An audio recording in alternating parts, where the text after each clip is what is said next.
the Char Aznable Gundam Guy's Generation figure.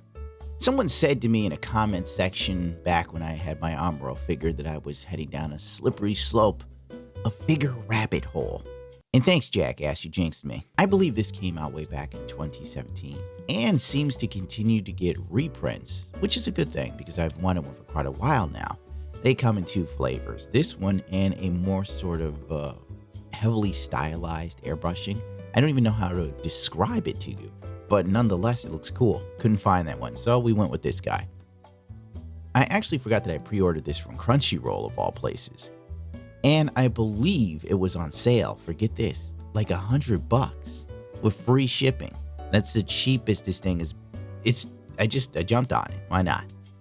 So let's get into the nudes. Oh wait, wrong website. The box is decent. It's odd, really, that they went with the Zagak instead of the Zaku. Maybe this is supposed to be Jaburo Char. You know, when they showed the Jaburo and Char just starts wasting GMs. But then again, Char wears the same thing, so whatever, who cares? A weird choice, in my opinion, when he's so synonymous with the Zaku, too. Out of the box, this figure is sporting the classic Char chaotic energy. The shadows on the whites are fantastic.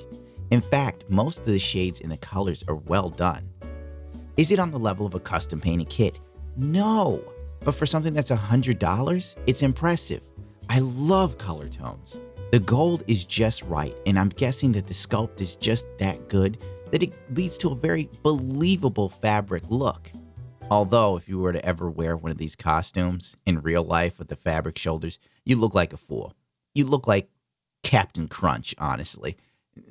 Most of these outfits from Gundam do not translate to real life well, so do yourself a favor, don't cosplay as this. I've seen one too many fat Chars in my life. The helmet color is an odd sort of metallic white, but it comes off more as a pearl white.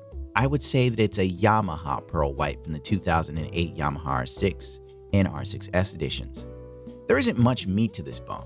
You know, switchable arms, and you can take the helmet off and have Char holding the helmet. That's pretty much it. That's all you got. This is it. They don't really do much, and I think that's the point. At the end of the day, the Gundam Guys figures are really just a poor man's collectible. I mean, if they stopped printing some of these, the price would skyrocket for them. There were a few unicorn figures way back in the day from some company I can't remember the name of. And out of all the figures, the Marina Cruise version is worth $300. Now, the set of 4 was only $60 for these vinyl figures back in the day. Go figure. So if you try to move a Benaji or a full frontal, those two together is $200. Undoubtedly, this figure has a presence. I will say that Madhouse makes great stuff. They currently have a Argama loading deck, you know, where you like launch off of it. That's coming out soon, but it got delayed in America. So, yeah. They also did the mobile workers from Iron Blood Orphans. I can't seem to find one anymore these days, though it'd probably be a pain in the ass to paint something that big. And there's a multitude of Gundam Guys and Gundam Girl figures. And honestly, I'm beginning to like these so much, I might pick up more. You know, from the UC era. Maybe I'll get a Domo and Kashu if I ever finish that resin kit. If I ever find the time to do it. Even now, just watching the footage, I look at this figure and I think to myself, yeah, I do not regret buying this one bit. I actually like it. I just wish I had a better place to display these. And hopefully, well, it's obviously going to do, you know, Char's counterattack. It's a matter of time. Because I've already put out Amuro. I'd like a normal Amuro for if you're listening to this Madhouse, which you're not.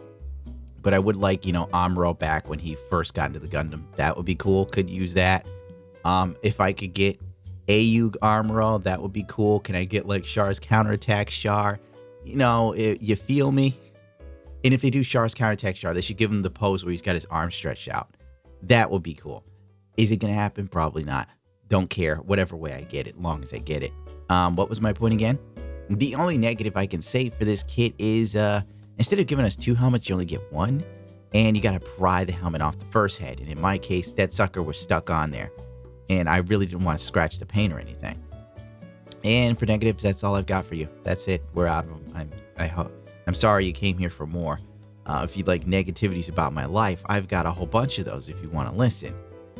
Anyway, is this something you should buy? Well, that solely depends on you as a person. If you have an amazing display of Gundam memorabilia and you love the UC universe, especially if you have a section dedicated to Char, obviously this is a must-have. And it must be very popular because it keeps getting reprints. And I haven't seen any more Gear and Zombies. I now regret not getting one because they're probably going to be hard to find. If you're an average person, you may not want to buy this. And in fact, the average person probably couldn't give a shit less about it. So yeah, there's that. Overall verdict, this is a yes from me. I haven't really figured out what type of rating system I want to create for this channel. So